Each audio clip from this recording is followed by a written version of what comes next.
বন্ধুরা, আজকে আমি তৈরি করব আমুদি মাছের ঝাল। আমুদি মাছ তো বরাবরই সবার বাড়িতেই কম বেশি আপনাদের হয়ে থাকে, কিন্তু আমার বাড়িতে আমি আমুদি মাছের ঝাল কিভাবে বানাই সেটা আজকে আপনাদের সাথে শেয়ার করব। আর খুব সামান্য ইনগ্রিডিয়েন্টস দিয়েই আমুদি মাছের ঝালটা আমি তৈরি করব আজকে। চলুন এর জন্য কি কি নিয়েছি দেখে নেওয়া যাক। প্রথমে কাঁচা লঙ্কা আর কিছু রসুন আর আদা নিয়েছি, আর একটা গোটা পেঁয়াজ কুচিয়ে নিয়েছি, একটা টমেটোকে আমি লম্বা লম্বা করে কুচিয়ে নিয়েছি, আর একটু ধনেপাতা নিয়ে নিয়েছি। এবার আমুদি মাছগুলোকে প্রথমে আমি নুন আর একটু হলুদ দিয়ে দিচ্ছি, দিয়ে এবার এগুলোকে আমি একটু মাখিয়ে নেব। দেখুন, আমুদি মাছ কিন্তু বাজারে খুবই মানে প্রচুর পরিমাণে পাওয়া যায়, কিন্তু একটা জিনিস হলো সেটা যে আমুদি মাছে কিন্তু খুব নুন দেওয়া থাকে, ওই জন্য নুনটা একটু কম দিয়েছি এখানে।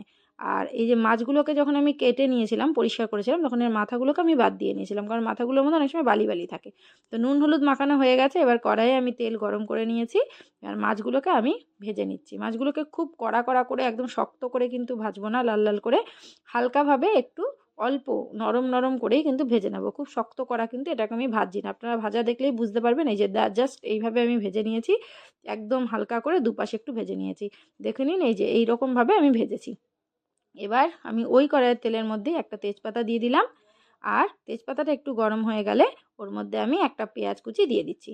আর পেঁয়াজটাকে লম্বা লম্বা করে যেহেতু কেটেছি, তাই এটাকে আমি খুন্তি দিয়ে একটু নেড়েচেড়ে ভেঙে নিচ্ছি। আর এই যে লাল লাল করে একটুখানি পেঁয়াজটাকে ভেজে ওর মধ্যে আমি আদা রসুন আর কাঁচা লঙ্কার পেস্টটা দিয়ে দিলাম।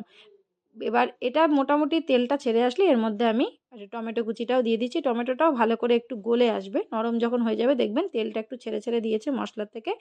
সেই সময় আমি এর মধ্যে একটুখানি নুন আর একটু হলুদ এর মধ্যে দিয়ে দেবো। এই যে নুন হলুদ দিয়ে দিচ্ছি। এবার এটাকে ভালো করে আমি মিশিয়ে নিচ্ছি। ঝাল যেহেতু এটা আমুদি মাছের, তাই ঝালটা আপনারা আপনাদের প্রয়োজন মতো আরও কাঁচা লঙ্কা বেশি দিতেই পারেন, যে যেরকম ঝাল খান সেই অনুযায়ী।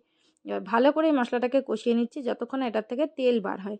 তেল কষানো পর্যন্ত কিন্তু এটাকে ভালো করে কষাতে হবে, যতক্ষণ না তেল বেরোচ্ছে। দেখতেই পাচ্ছেন তেল ভালোভাবে বেরিয়েছে। এবার আমি অল্প করে জল দিলাম, যেহেতু এটা আমুদি মাছের ঝাল করব, বেশি ঝোল করব না, তাই খুব অল্প পরিমাণেই জল দিয়েছি এবং জলটাকে 2 থেকে 3 মিনিট মতো এই যে ফুটিয়ে নিয়েছি। জলটা 2 থেকে 3 মিনিট মতো ফুটে গেছে। এবার এর মধ্যে আমি ভেজে রাখা আমুদি মাছগুলোকে দিয়ে এই যে হালকা হাতে একটু নেড়েচেড়ে নিচ্ছি, যাতে মাছগুলোকে আবার ভেঙে না ফেলি। সেজন্য কিন্তু খুব হালকা হাতে করতে হবে এটা। আর এই যে 2 থেকে 3 মিনিট মতো একটুখানি ফুটিয়ে নিলেই কিন্তু প্রায় তৈরি হয়ে এসেছে।